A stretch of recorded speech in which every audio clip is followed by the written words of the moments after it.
Well, the chances are you probably heard about all the information and hoopla that's going on in Washington, D.C. involving Tulsi Gabbard, the DNI, Director of National Intelligence, the keeper of the secrets, dropping information that says, hey, President Obama and his higher staff, we're talking about the Clappers, the Brennans, Comeys, Susan Rice, a number of those folks, got together and tried to alter the presidential election of Donald Trump back in 2016 by saying the Russians had stepped in and altered the election or attempted to alter the election, that Hillary lost.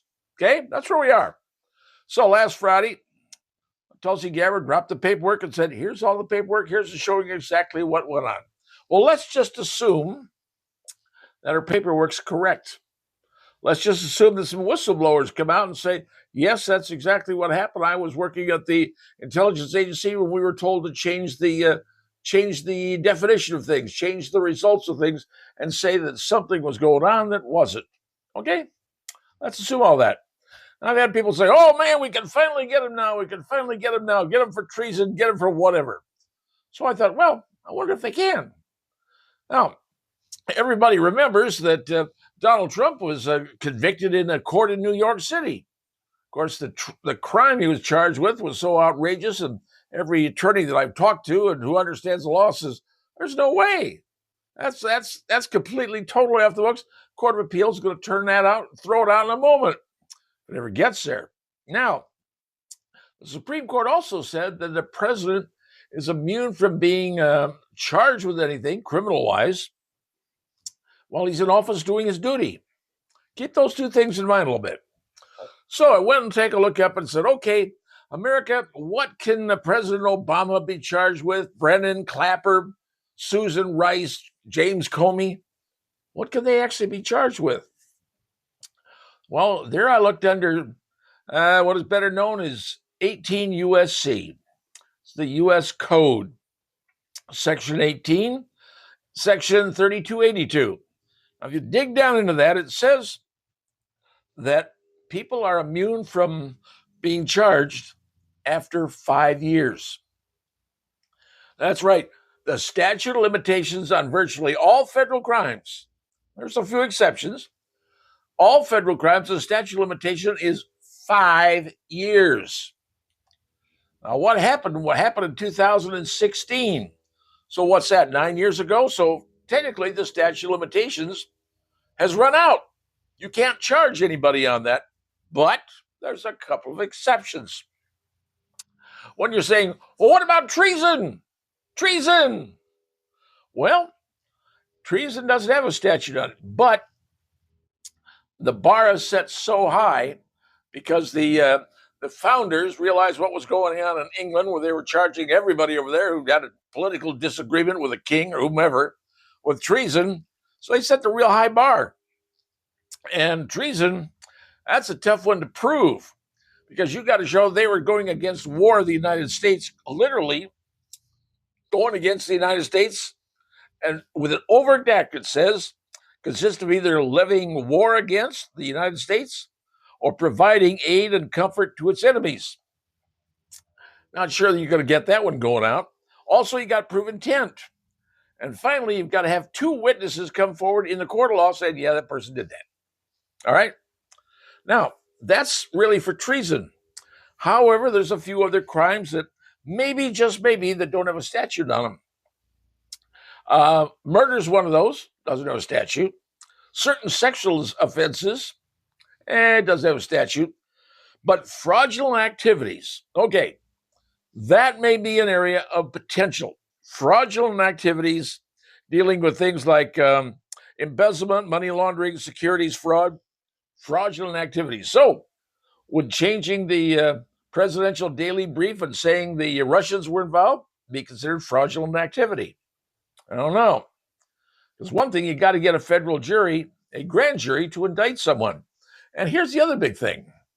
Keep in mind that because the crime was committed in Washington, D.C., at the White House, presumably, that, well, that's where they say, okay, then we've got to try this crime there in Washington, D.C.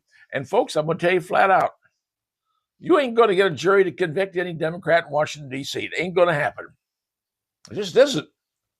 I mean, yeah, they convicted Trump up in New York on a crime before he was president, but people in New York hated Trump. So you could put him up for anything and they'd convict him. That's just how it works in New York City. But in Washington, D.C., just the opposite. They love their Democrats, and they're not going to convict any Democrat. They would convict Nixon, but they wouldn't convict anybody else. So there we are. We're kind of stuck between a rock and a hard place, right? You think about it. What people have been convicted, notable treason cases, let's talk about some of those. There was Aaron Burr back in 1807. He wasn't really convicted, though. He was charged with treason, but there's a lot of political pressure going on here because he was trying to create an independent country in North America in the central part. Different country than America. That's what he was charged with. All right, that was back in 1807. And then a couple of ones more recent, so let's get into those. Tomoya Kawakita. You may not know who that is. That was the last person convicted of treason in 1952.